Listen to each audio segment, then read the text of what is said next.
میکنم حکمش چی است. از این گذشته بعضی نکاتش طعنه‌ها میزنند، دشنام حقارت‌ها میکنند، عکس صورت‌ها را با واژگونه کرده و در یوتیوب میپرتویند. این میمون‌بازی و مسخره‌بازی همین گمان میکنه که به فایده اسلام است، با خدا قسم بر زیان است. غیر بدبخت برای تو را تلویزیون را دادیم، تا تلویزیون هر وقتی که بخواهی، هر ساعتی بخواهی 24 ساعت در یک شب و روز گپ میزنی. چرا اندیشه نمیکنی که شاید جایی باشه که همه امکانات دسترس نباشه؟ از تلویزیون گپ زدن نشود، امر با معروف گفتن نشود، با واسطه رادیو گفتن نشود، دوستوب نیست در هر مورد در هر موضع گفتن نشود. آخه خدای تعالی همین نعمت داده است. الحمدلله رب العالمین. همه عالمای دیار ما همین را با مورد استفاده میبرند. شکر کردن در کار. با خدا قسم یکی از سبب‌هایی که مسجدان مطهر شد، یکی از سبب‌ها که خرد بزرگ با مسجد رو آوردن، با طاعت عبادت رو آوردن، یکی از سبب‌هایی که اکثری زنها سطر پوشیدن در ابتدای کار این مولودها. یادتون است؟ در مولود همه میرود. در مسجد اگر فقط نمازخوان برود و امر معروف و مشکل با نمازخوانان هم اکثرش 10 رقم یک میکنن و میرود روز جمعه. اما در مولود صحبت میشید از برای خدا، از سخنای پیغمبر، از قول پیغمبر، از فعل پیغمبر، صفت پیغمبر صلی الله علیه و سلم برای مردم بیان میشید. قدر زر از زرگر میدونم. وقتی مردم فهمیدن ندار ای بچه سبحان الله من دعوای امتی محمد صلی الله علیه و سلم میکنم چه نداری از محمد رنگ بو، یگان رنگ بوی از محمد صلی الله علیه و سلم ندارم. این فرد روز قیامت من چیکار میکرده باشم؟ چیزی را نشناسی و نداری شما قدرش میرسی. ولی بابای حاجی که جای درشیده بعد میگه پیام خنده میتین او خود است میدونه دم ازش چی داره بسیار فاسونایده قیمت های این توریتسکی های اگر من که نخوردم به خروشکم چی میدونم با خیال میکنم همه قند که قند یک قندی بودی های همین قدر محمد صلی الله علیه و سلم و کسی میدونه و کسی قدر شناسی میکنه که از حیات حضرت با خبره ای خدمت های شایستش با خبره میدونه که این چقدر منزلت داره نزد الله عزوجلال. میدونه که اگر فرد روز قیامت شفاعت محمد صلی الله علیه و سلم نباشد روش سیاه بشه. میدونه که هر کسی از امتهای محمد صلی الله علیه و سلم اگر چنده که بهترین امتها هستند و خبر قرآن اگر فرد روز قیامت شفاعت رسول الله صلی الله علیه و سلم نباشد در مناقشه افته البته درود به شما می‌گردم. این صبح وقتی که فیسبوک رو شدم داملا عبدالرحیم گفتن یک برادری جاروبریش ابلهریش به زردوش طعن میگفت، خوراک میداد، مجوس میگفت و یک بار دیگر با این داملا و با دلخواه داملاهای دیگر تاکید میکنم که با گذشتگان ما نرسید و گذشتگان ما اهانت نوارد. حضرت محمد پدرش کافر بود، هیچ چیز نمیگفت و در بهشت اونها همراه هم با یگان جاربیش، کلتریش، کوسریش، جاهلریش، نمیدونم جیرریش، کوسریش کسی امکان نداده است که گذشتگان ما را حقارت بیاد. یک بار دیگر تاکید میکنم با همه داملاها از منطقه کلوب تا به بدخشان هر کسی که دیگر با زردوش، اهانت، حقارت، درشتی، دغلی، تحقیر و تهمت میزند. دین مجوس سیوم یعنی دین زردشتی همون دینه که متاسفانه امروز بعضی کافر بچه ها میخواهند از سر نو احیاش کنند حتی در جامعه ما. خدا لعنت کرد کسی را که بالای سر مسلمانان میخواهد که عقیده زردشتی را بیارد. مردمی را که خدای تعالی 1300 سال قبل از همین عقیده زردشتی نجات داده بود امروز باز میخواهند در زیر همین نجاست کشند. دین زردشت یا آیین مجوسی چی آیین است؟ تقریبا در عصر 7 قبل از میلاد عیسی علیه السلام یک مردی شتربان با نام زردشت یا زرتشت را نزد پادشاه هخامنشی ایران نزد ویشتاسپ یا همچنانه که در شاهنامه اومده از گوشتاسپ اومد و دعوا کرد که من پیغمبر هستم و در میان مردمی که اگر چند با مجرد بسیار دور افتادن عهد پیغمبر آخران علاقه شریعت گم کرده بودند، طریقه عبادت نمیدانستند، اما به هر وجه خدا را یک میدانستند، آفرنده تمام مخلوقات فقط خدا را میدانستند. همه آیین مجوسی، آیین خدایی و شرک جاری ساخت. در سنن ابو داود آمده است حضرت عبدالله ابن عباس رضی الله عنهما شاه مفسران قرآن میفرماید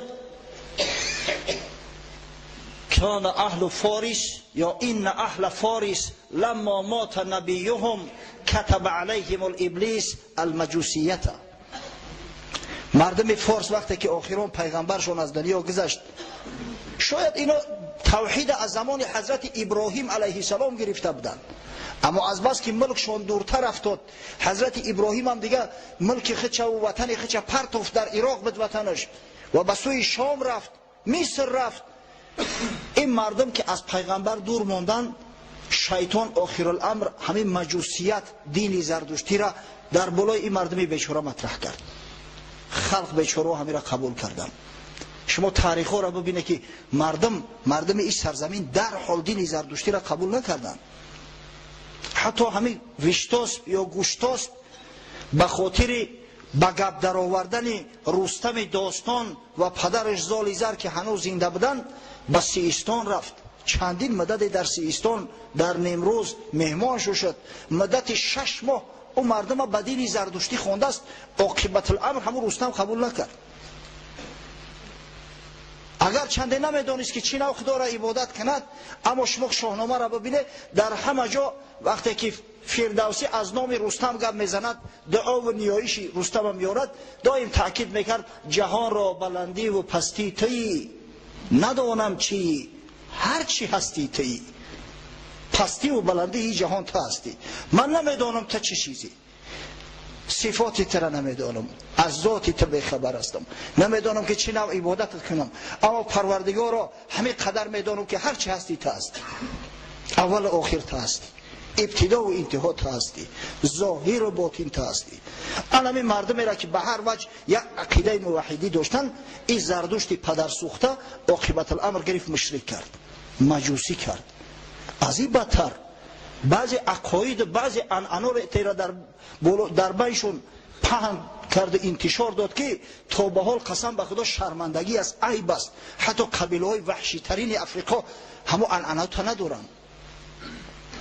تا به حدی که نکاح بین پدر با دختر مقدس دانست، نکاح بین دختر با پدر، نکاح بین برادر با خواهر خود مقدس دانست که هر کسی همین کار انجام دهد او ثواب میگیرد و به خدا نزدیک میشود. نعوذ بالله. اصل دین زردشتی دو خدایی است. مبادا فهمتو نکنن، به یقین بدونه که اصل دین زردشتی دو خدایی است.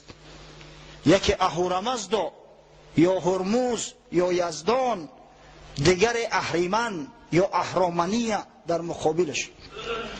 کارهای نیک، کارهای خیر، روشنایی، تمام این نوش نعمت همه آفریده اهورامزدا هست میگویند. اما کارهای بد، کسلی، بیماری، آفتهای طبیعی، ظلمت تاریکی زاده اهریمن است. یعنی که در مقابل خدای بزرگ یک خدای دیگر که در قوت قریب که از او کمی ندارد گذاشتیان. از این خاطر ما اینا را مجوس میگوییم، از این خاطر ما اینا را مشرک میگوییم. ببینید امروز با نام احیای طبیعت گروه های پیدا شدیان که همین کارا در جامعه انتشار داده ایستادند. حالا در تاجیکستان گروه های زردشتی عمل میکرده است. بعضی کسایی را که با نام زیایی خوانده میشوند، بعضی ابلهاش تا حالی را شعراشو در کتاب‌های ادبیات موجود دارد. انا همین آیین پوسیده و آیین از عقل، از فراست، از انسانی دور میخواهند که در بین مردم منتشر کنند. خدا نگه دارد.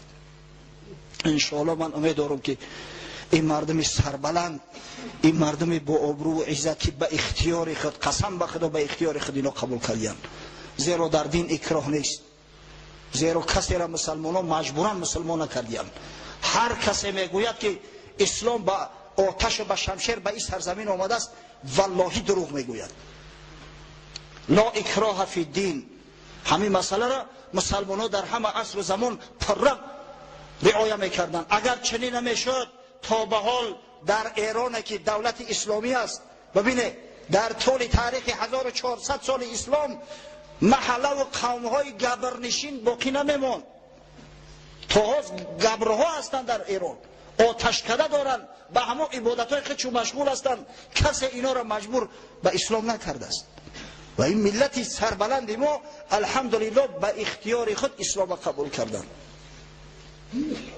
ما به اختیار خود اسلام قبول کردیم که خداوند آبرو و عزت مان داد. از میان مردم این سرزمین جوان مردای پیدا شدن، علمای روشنفکر پیدا شدن که تمام عالم اسلام با اونا افتخار میکند. این بود احوال زردشتی ها. چیکار میکردن این مردم؟ عملشو از چی عبارت بود؟ کوشش میکردن روحانی های زردشتی که آب و آتش در یک جا جمع نشود. کوشش میکردن که آهن زنگ نزنه. آهن یک چیزی مقدس میدونستن. آهن برای اونا را مقدس بود. کوشش میکردن که خدای نکرده یگون انسان در زمین نگورونن که زمین نجیس شود. انسان برای اونا نجیس بود، زمین مقدس. کوشش میکردن که مبادا خدای نکرده مثل همون هندوها یگان آدم در آتش نسوزانن که آتش نجیس شود. تمام عبادت شو عبادت از زمین است. اگر به شرطی که به خاطر عبادت همون آتش داخل معبدهای خود که میشدن دهانشون را میپوشاندن که مبادا همون بوی دهنمون یا نجاستی که از دهن میبرید به آتش اصابت کند و آتش نجیس بسازد. اصل عقیده زردشتی ها هم ابدان که واقعا خنده آور است برای مردمی با عقل با فراست پیروی کردن از یک چنین یک حرکت جریانی که چه جای دین دیانت عقل سالم انسانی قبولش ندارد.